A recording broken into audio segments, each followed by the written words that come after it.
Hello everyone, my name is RichardMan96 and welcome back to another video.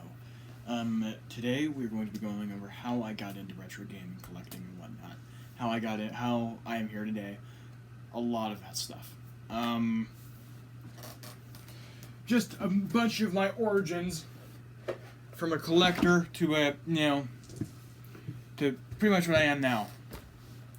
So, it's, I think, about 5 years ago, I don't know the time. Ask somebody with better memory who's there. I'm gonna hope. Probably nobody around that does. That was actually there in the moment.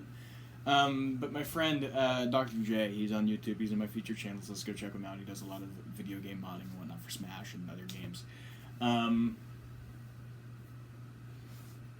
He brings over his old Game Boy Color.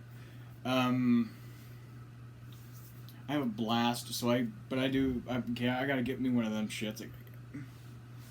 I picked up an original Game Boy from Amazon for about $30, I think it was. I think the games cost me more than the console. I can't fucking remember. Excuse my French to say that before, that way I don't get copy striked. Or no, not copy striked, COPPA striked, or whatever the fuck they call it now. But yeah. I get myself a Game Boy. I get Red and Yellow, Pokemon Red and Yellow. Still have the Game Boy in my collection today. I showed it off a couple videos ago, I think it was. I don't know. I don't keep track. You guys answer that question for me.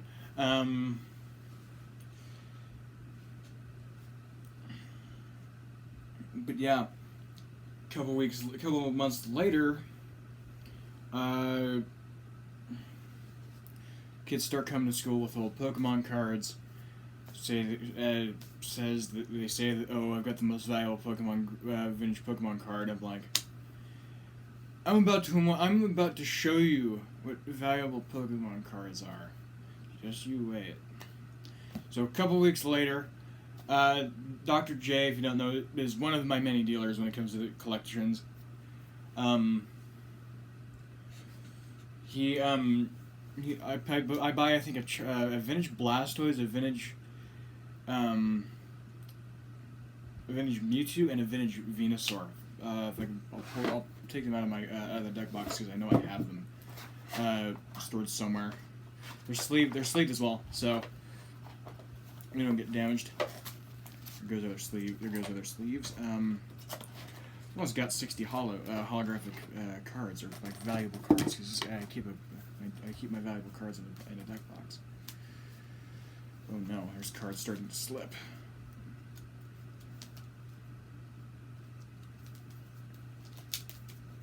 Here, if I go through these, I know it's in a protector right now. So it narrows it down to only a few cards.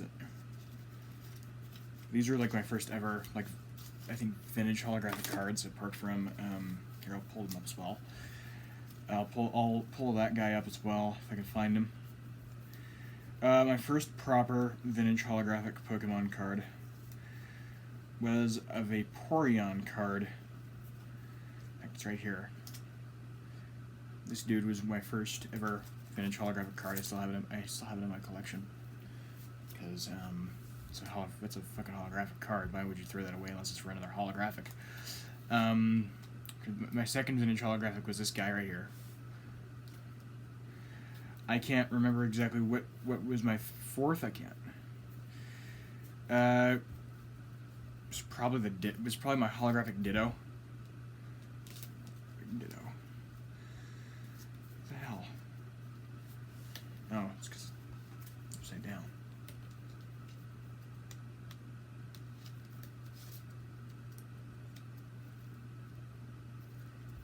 Look like this thing doesn't keep coming out of the holofoil.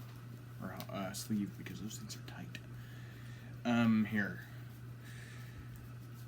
I can find here's the Blastoise and the Venusaur. Here's the Mewtwo right next to him.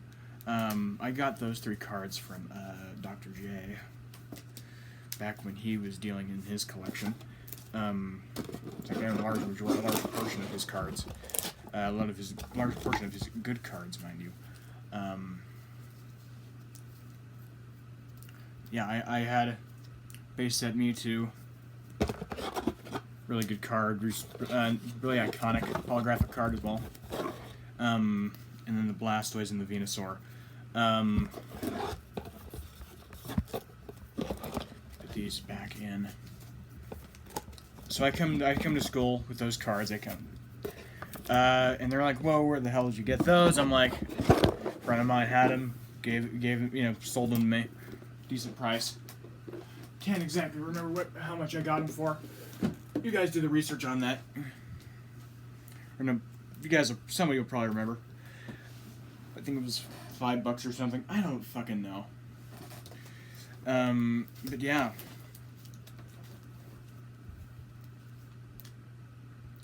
I do happen to obtain a no. They're like, "Okay, yeah, you know the value of your cards. Good, You could say back at my old school, especially in middle school, I'm responsible for starting a vintage Pokemon trading trend. This binder's very old, by the way. I've used it, I think, for a good 10 years or so. No, not 10, but not 9 years, I think. Yeah, 9 years I've used this binder for multiple reasons. I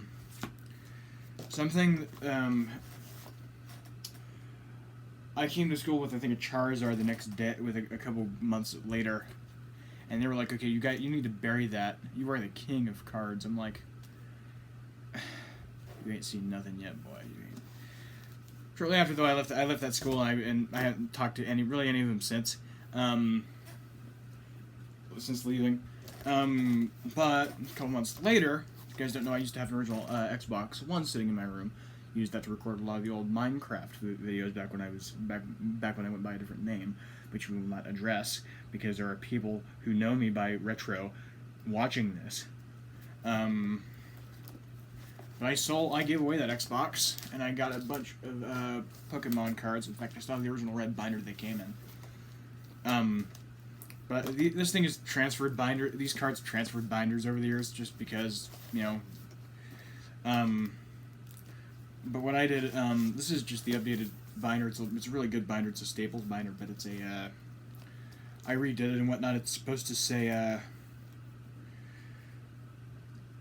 what's funny is I can't remember what it says, but I know I sat at my desk for about an hour just looking up Japanese translations and looking at different translations. So I literally wrote all of this in Japanese.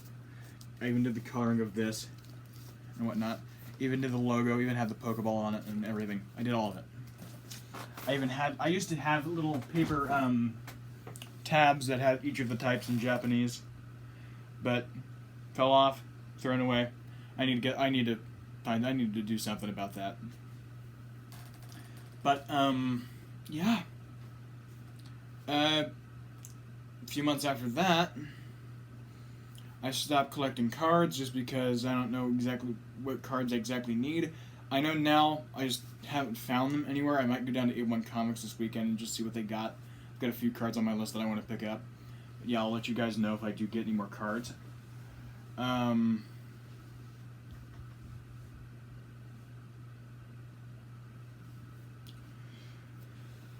Yeah. Shortly after that, I purchased. I buy it from Amazon. I think I buy my first console. I buy that is old. It's sitting right on my shelf. Had it for about 3 years. That Nintendo 64 I've had. It was my first proper retro gaming home console system that I purchased myself. As I said, I had a Game Boy before that, but I consider the Nintendo 64 to be my first proper retro console. I don't own much for it, but it is a really good first console if you guys want to buy one. I think they're going here. I don't want to prolong this video anymore. That needs. God damn it! Let me put these back in the binder. Whatever. Here. But I don't know much for it. I had a blast on that thing. Don't use it much today, just because I've got a bunch of I invest most of retro gaming, most of my funds when it comes to retro gaming into the NES, because of how iconic it is. Had a blast on that thing. Took it to school every other day. Really fun. Everybody had a blast on it. One thing I do need to get though. Never mind. After that, PK Omega. No, not PK. Dr. J. I'm sorry. I keep forgetting. Damn it. Yeah, Dr. J. He's gonna get rid of his old Nintendo. He's gonna. He says, you want mine for $50? I said, you know what, take my goddamn money. I get an NES, I get hookups for it, I get controllers, I get everything. He goes and buys another NES. That was the original NES that I had in my room for the longest time. I think I had that thing for about 2-3 years maybe before I got a new one. The original NES that I owned had labeling faded off, or had paint faded off. That's how you could tell that it was mine. If you live in an area and if you come across an NES with a I think it says Nintendo Entertainment and just Nintendo Entertainment with system coming up with this with the system lettering coming off, that was probably my original NES. A buddy of mine contacts me. Says, I've got an old NES. I can't get it to work. If you fix it, you can keep it. You're fine. Pretty much what happens is I get my original NES. No, I get my NES. Compare conditions. I get that thing working. I say, you know what? I might just keep this thing, salvage the other one. I sold my original, and that's what. And the money I got from that I used to buy the GameCube. But that's a different story. Shortly after that, I think it was a couple months later, after I got my NES, I came into some cash. I go down to a shop and I buy a Super NES. Really good game. Got the games I wanted: Mario World and Mario All Stars. Really good games for the SNES. After that, I think I purchased an Atari. Really good system. I own a bunch of crap for the Atari. Probably, I think, second only to the NES is the amount of Atari stuff I have. After that, I buy a Genesis, and I think in 2019, really good console. The Genesis is. I recommend it, but it's, in my opinion, SNES is better. I stick with Nintendo when it comes to the 90s console wars. That's a different story. After that, I buy a Dreamcast. Really good console. Dreamcast is. I've got my old Teledyne Packard Bell in my closet in there. I hooked it up to really good, it works and whatnot. Now, when I had a job, this is when shit started getting interesting. So, I got a PlayStation while working, or an original PlayStation while working. I had a bunch of stuff. The guy I was working for had a bunch of old games and whatnot. He even had, I think, a few original Xbox controllers. I saw that. I give that to a friend of mine. Make a good, I'd say $60 on it. I get a PlayStation from that. Only problem is, in December of 2020, in January of 2021, I realized selling that original Xbox shit was the worst mistake of my goddamn life. Because he'd found the Xbox. Could have told me that, right? No, I have nothing against you. I go down to a shop, get a bunch of hookups for it, buy it, buy some games. Works fine now. But yeah, this video is getting about 15 minutes, so I'm gonna cut it off here. Stay retro. Go follow my Instagram, Twitter at RetroMan96. Go check out Dr. J's channel. He, good personal friend of mine. Yeah. Stay retro, fellas, and see you in the next one.